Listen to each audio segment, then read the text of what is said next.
Have you ever noticed a woman who doesn't have a big friend group, but the room still shifts when she walks in? No constant texting, no packed weekend plans. Maybe one close friend, maybe none. And yet, there's something about her that feels solid. So what's really behind this? Because when a pattern repeats across different cities, different ages, different backgrounds, Jung would say you're not looking at a personality quirk. You're looking at an underground psychological structure, something deeper, something organized. Most people see a woman with few friends and assume it's a flaw. They think it's coldness or social awkwardness or arrogance or sadness. But deep psychology points to something else. Sometimes having fewer friends is not a sign of weakness. It's a sign of inner strength, a sign of maturity, a sign that she's living from the inside out instead of being pulled around by the noise. And today, we're going into the rare Jung-style traits that often sit underneath this pattern, traits most people completely misread. And once you see them, you can't unsee them, because they don't just explain why she's alone. They explain why she's powerful. In the modern world, being alone looks suspicious. In America, we're trained to perform connection, to look busy, to look included, to look liked. We don't just live our lives anymore. We display them. We show brunch pictures, group selfies, birthday dinners, girls' trips, work happy hours, bestie captions, comments, likes, inside jokes, proof that we belong. And if you're not doing that, people start filling in the blanks. They assume something must be wrong. But here's the problem. A lot of what we call social life today is not connection. It's noise. It's stimulation, it's coping, it's a way to avoid silence, a way to avoid facing yourself when the room goes quiet. And Jung would say, what you avoid in silence doesn't disappear. It sinks into the unconscious. It becomes shadow. It shows up later as anxiety, envy, resentment, emptiness, the strange feeling of being surrounded but still lonely. So when you meet a woman who isn't chasing constant social contact, you might be looking at someone who did something most people never do. She turned inward, not because she hates people, but because she refused to abandon herself. You may recognize pieces of this in your own life. Maybe you've outgrown certain circles and didn't know what to call it. Maybe you've felt guilt for wanting fewer people around. Maybe you've watched your phone stay quiet and felt both relief and shame at the same time. If that's you, stay with me, because what looks like she has few friends on the surface can actually be 5 rare psychological traits underneath. And now, let's get into the signs. The first sign is simple, but it changes everything once you understand it. She has a high tolerance for silence, not awkward silence. Not the tense silence where everyone is judging each other. I mean real silence, the kind where there's nothing to hide behind. And here's what it's not. It's not coldness. It's not being boring. It's not social failure. It's not that she can't connect. It's that she doesn't use constant conversation to run away from herself. That's the difference. In Jung's lens, silence is where the unconscious starts speaking.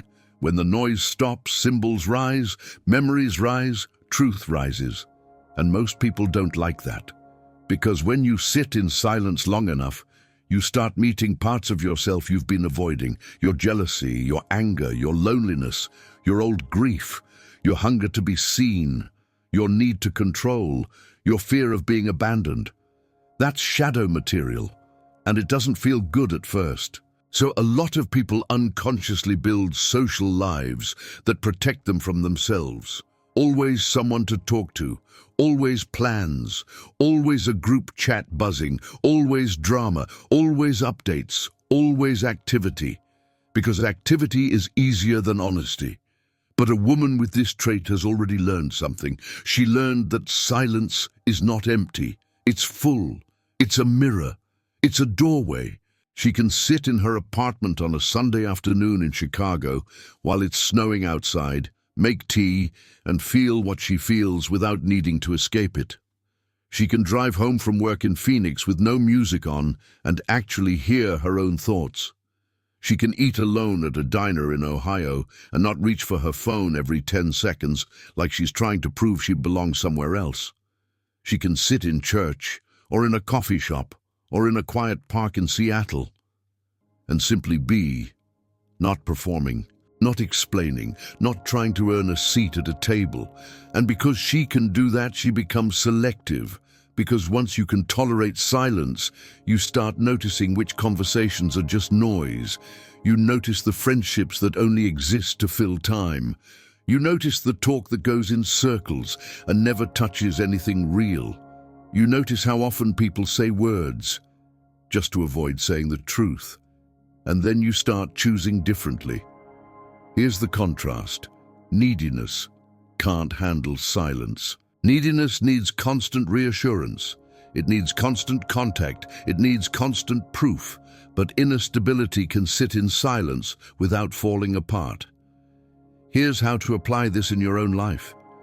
When you feel the urge to reach out to someone just to avoid being alone, pause. Not forever, just pause. Ask yourself, what am I trying not to feel right now?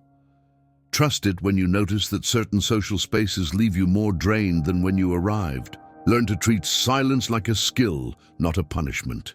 Because the more you can sit with yourself, the less you'll beg the world to distract you. And that leads to the next sign, because once you can handle silence, you start seeing people differently. The second sign is rare, and it's misunderstood all the time. She doesn't bond through gossip. She doesn't build closeness by tearing someone else down. And again, let's name what it's not. It's not that she thinks she's better than people. It's not that she's too serious. It's not that she can't be fun. It's that she refuses counterfeit intimacy because gossip can feel like friendship. But it's not. It's a shortcut. It's a cheap glue. And Jung would say, when people bond through gossip, they're often projecting shadow. They're taking the parts of themselves they don't want to face and throwing them onto someone else. She's so needy. She's so fake. He's so selfish. She's such a mess. Sometimes those statements are true, but sometimes they're not about the other person. They're about the speaker's own unconscious. Because the mind does this. If I can't admit my own neediness, I'll spot it everywhere. If I can't admit my own jealousy, I'll accuse others of being jealous. If I can't admit my own selfishness, I'll become obsessed with how selfish everyone else is. Projection feels like clarity, but it's usually avoidance. So when a woman refuses gossip-based bonding, she can seem hard to get close to, because a lot of social groups, especially adult social groups, quietly revolve around shared judgment. Not always mean, not always cruel. Sometimes it's subtle. A little eye roll at the PTA meeting, a comment at the office about a co-worker's outfit. Can you believe she did that? Over drinks after work. And if you don't join in, people feel uncomfortable, because your silence becomes a mirror. Your refusal becomes a question, and they start to think, who does she think she is? But the deeper reason is simple. She's trying to build relationships on truth, not adrenaline. In daily life, you'll see it like this. At work, in a corporate office in Dallas, someone tries to pull her into a conversation trashing a manager.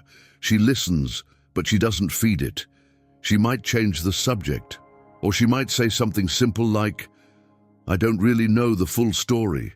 At a family gathering in New Jersey, relatives start tearing apart a cousin who isn't there. She doesn't jump in. She might go help in the kitchen. She might play with the kids. She might step outside for air, not because she's perfect, but because she knows what gossip does to the soul. It hardens you. It trains you to connect through negativity.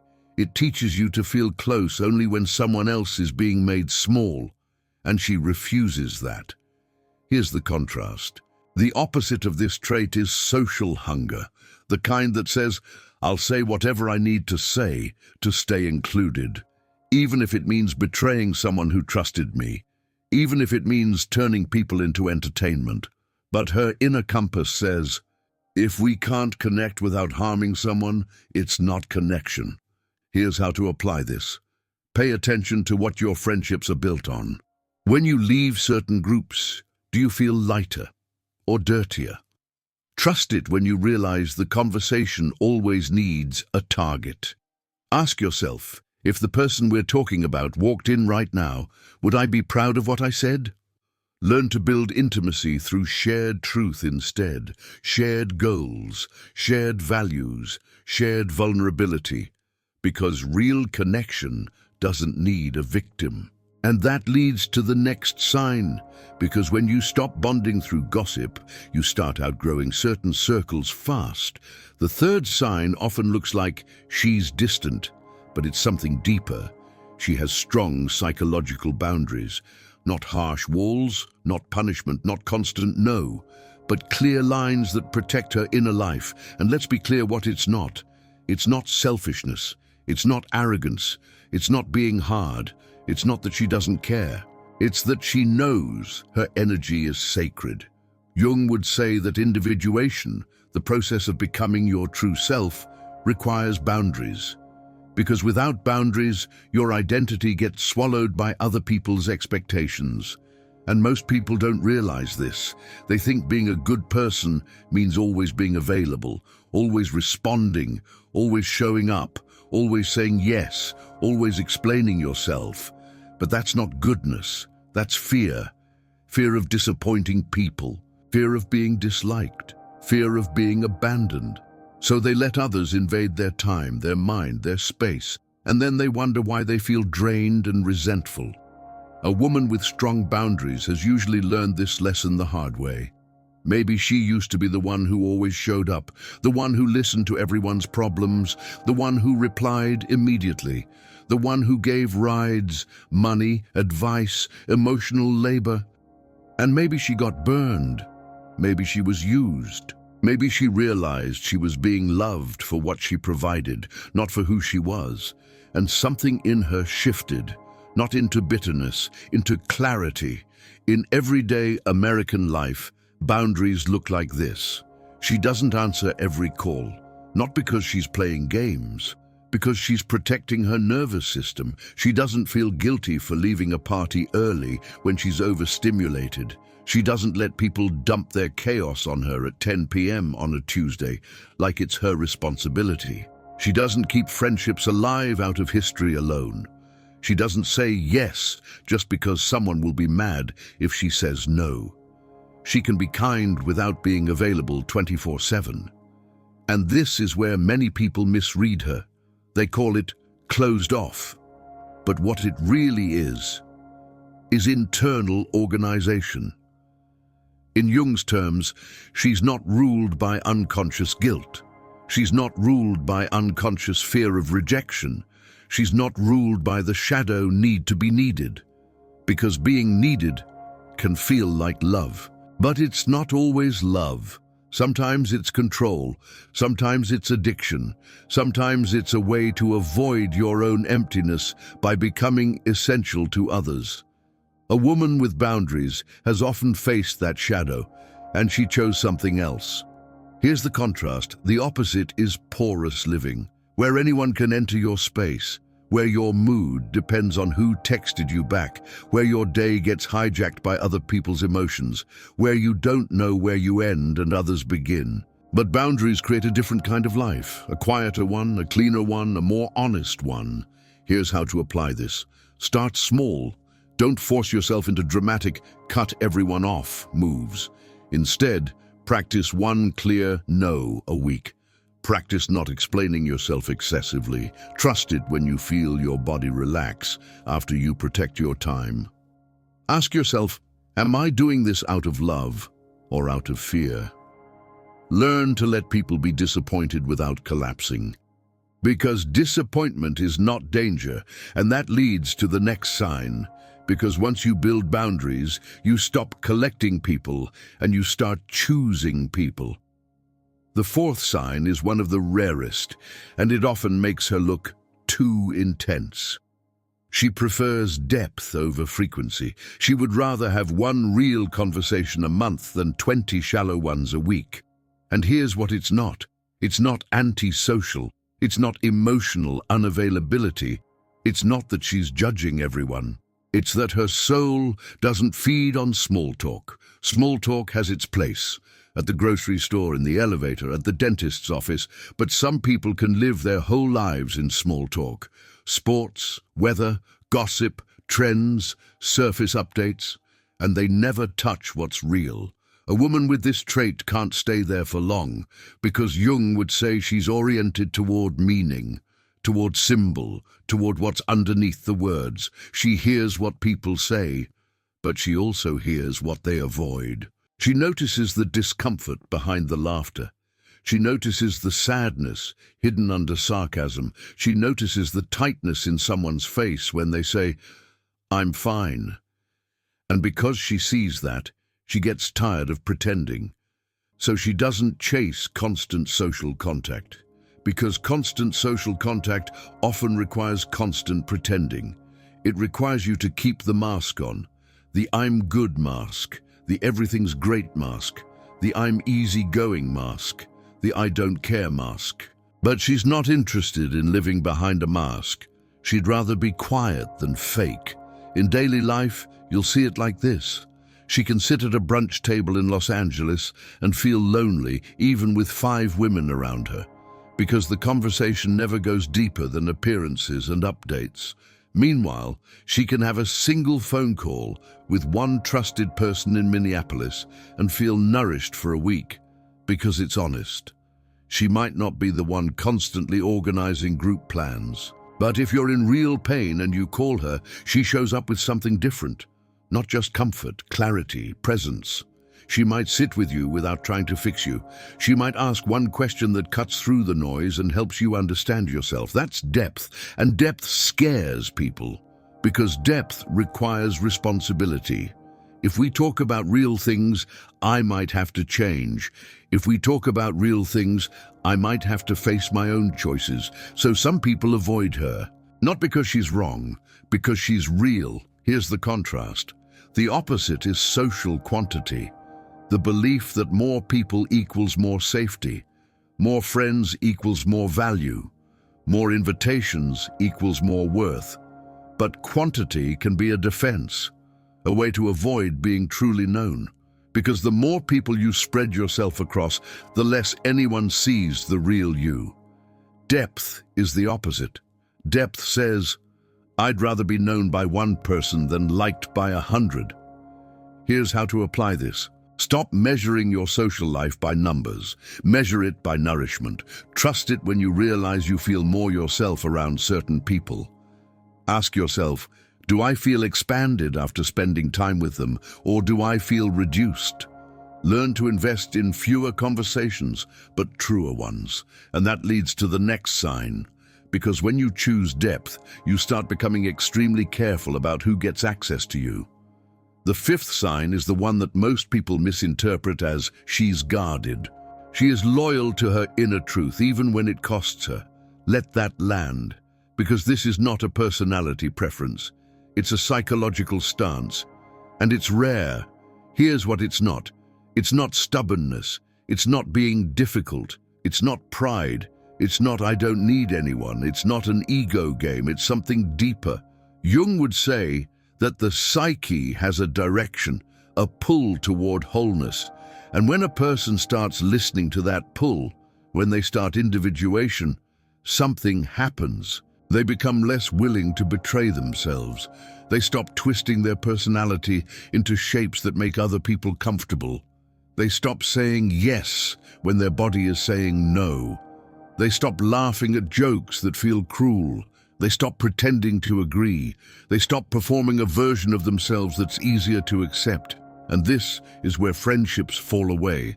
Not because she doesn't love people, but because she can't keep building relationships on self-betrayal. In everyday life in the US, this can look very simple. She's at a workplace happy hour in Atlanta, and the vibe is all about drinking and complaining and fitting in. She goes for a while. She smiles. She's polite. But she doesn't bend herself into the group. She leaves when she's done, and she doesn't apologize for it. Or she's dating and she notices someone likes her. But only when she acts smaller. Only when she's agreeable. Only when she's easy. And instead of chasing their approval, she steps back. Because she knows what it costs. Or she's around family in a small town, and the family has an unspoken rule. Don't talk about real emotions. Don't talk about the past. Don't talk about what hurts. Keep it light. Keep it polite. And she can't do it anymore. She might not fight. She might not make a scene, but she won't lie. And people feel that. They feel the truth in her. And truth makes shallow dynamics collapse. That's why she ends up with fewer friends. Because a lot of friendships are built on mutual self-betrayal. I won't bring up your dishonesty if you don't bring up mine. I won't challenge your mask if you don't challenge mine. But she doesn't want that contract anymore. Here's the contrast. The opposite is approval living, where belonging is more important than integrity, where you shapeshift to keep the peace, where you disappear to stay included. But loyalty to inner truth is different. It's quiet. It's firm. It's the kind of strength that doesn't need to prove itself. Here's how to apply this. Start noticing where you perform, where you laugh when you don't mean it, where you agree just to avoid tension, where you shrink to keep someone close. Trust it when you feel the cost of that.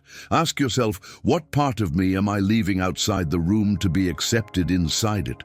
Learn to tolerate the temporary loneliness that comes with being real. Because that loneliness is often a doorway, and that leads to the next part. Because once you see these 5 traits together, there's one deeper trait underneath them all. Music. Now let's pull this together. A high tolerance for silence, a refusal to bond through gossip, strong psychological boundaries, a preference for depth over frequency, loyalty to inner truth, even when it costs her. If you look at these separately, they seem like different personality quirks. But together, they form something coherent, a pattern, a psychological signature. And here's the part most people miss. This isn't just a woman with few friends. This is a woman who is developing an inner center. And when someone has an inner center, they stop orbiting other people. They stop being pulled by every invitation, every opinion, every group dynamic. They become gravitational. And this is where we reach the most intense point, the psychological climax. The one trait that ties it all together. This is where it all clicks. The one trait that ties everything together is this. She is internally coherent. She has an emotional compass that she actually follows. Not perfectly, not like a robot, but consistently. And that internal coherence changes everything about her relationships. Because when your inside is aligned, you can't tolerate fake connection for long. When your inner life is organized, superficial bonds feel like static. When you can hear yourself clearly, you can't keep drowning in other people's noise. So she becomes selective. Not because she thinks she's special, but because her nervous system demands truth. And here's the antithesis Jung would love. Some people perform connection to belong, but she protects her truth to stay whole. Some people collect friendships to avoid loneliness, but she accepts loneliness to avoid self-betrayal. Some people say yes to stay liked, but she says no to stay aligned. And this doesn't make her friendless forever. It makes her filtered. It makes her precise. Because internal coherence acts like a magnet and like a filter. It draws in people who are real, and it repels people who need you to be fake so they can stay comfortable.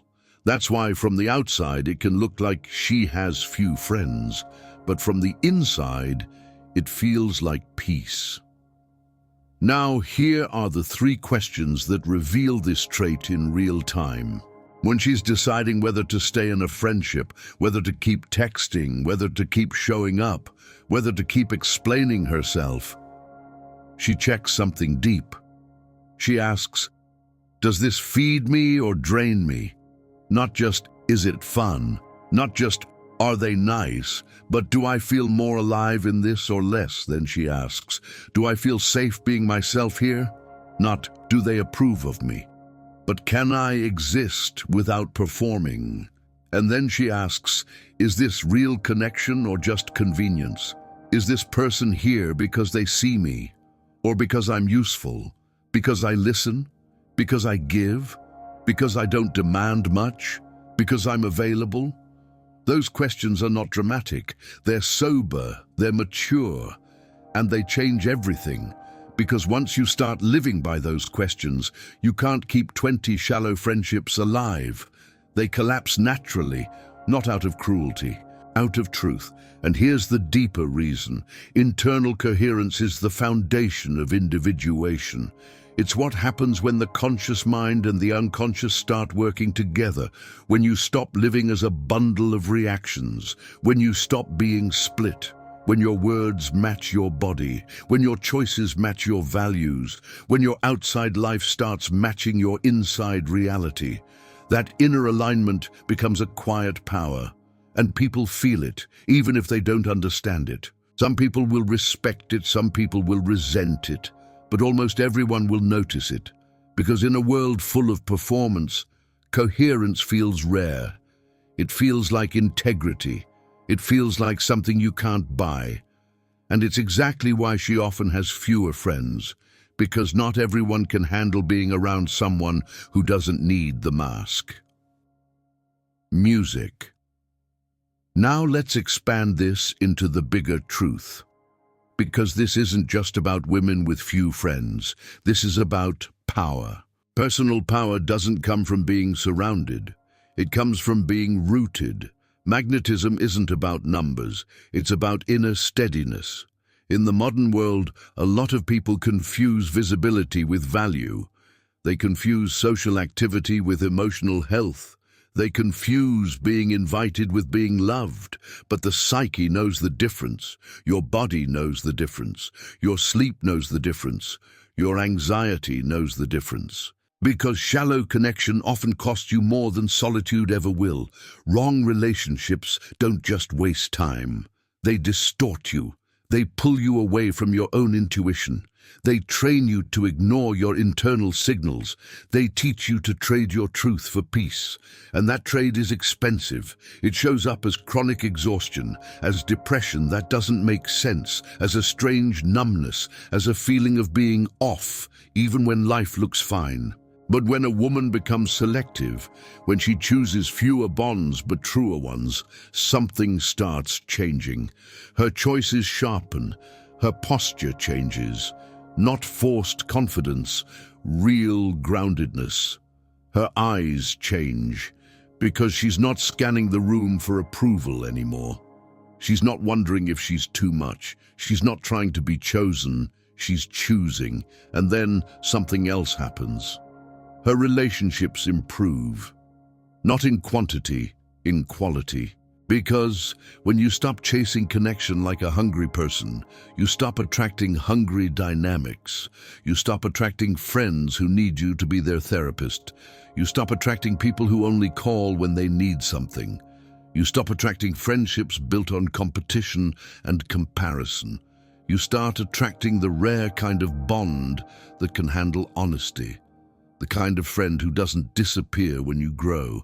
The kind of friend who doesn't punish your boundaries. The kind of friend who doesn't need you to be small. And here's a hard truth. Selective solitude often protects the soul. Because being around the wrong people can wound you deeper than being alone. Aloneness can be painful, yes, but it's clean pain. It points you inward. It makes you honest. Wrong connection is messy pain. It confuses you. It makes you doubt yourself. It makes you betray yourself. So if you are in a season of having fewer friends, It doesn't automatically mean something is wrong. It might mean something is forming. It might mean your psyche is reorganizing. It might mean your shadow is being faced. It might mean you're stepping out of a false identity. It might mean you're becoming real, and that changes everything. So let's close this in a way you can actually carry with you. A woman with few friends is not always lonely. Sometimes she's protected. Sometimes she's selective. Sometimes she's healing. Sometimes she's building an inner life that doesn't collapse when the room goes quiet. Sometimes she's done paying the price of shallow circles, because shallow circles demand a shallow version of you. And deep people can't survive that for long. Here's what I want you to remember. Being alone is not the same as being empty. Having fewer friends is not the same as being unloved. Silence is not rejection. It's space. Boundaries are not cruelty. They're clarity. Depth is not intensity for its own sake. It's hunger for truth. And inner truth is not a luxury. It's a necessity. Now let me ask you a few questions, and I want you to answer them honestly, at least to yourself. Where have you been performing connection instead of living it? Where have you been saying yes just to avoid being left out? Who makes you feel more like yourself? And who makes you feel like you have to act? And here's the one that can change your life if you let it. What would your relationships look like if you stopped trying to be liked and started trying to be real? If you recognized yourself in this, tell me in the comments. Which trait did you recognize in yourself, and which one do you want to strengthen?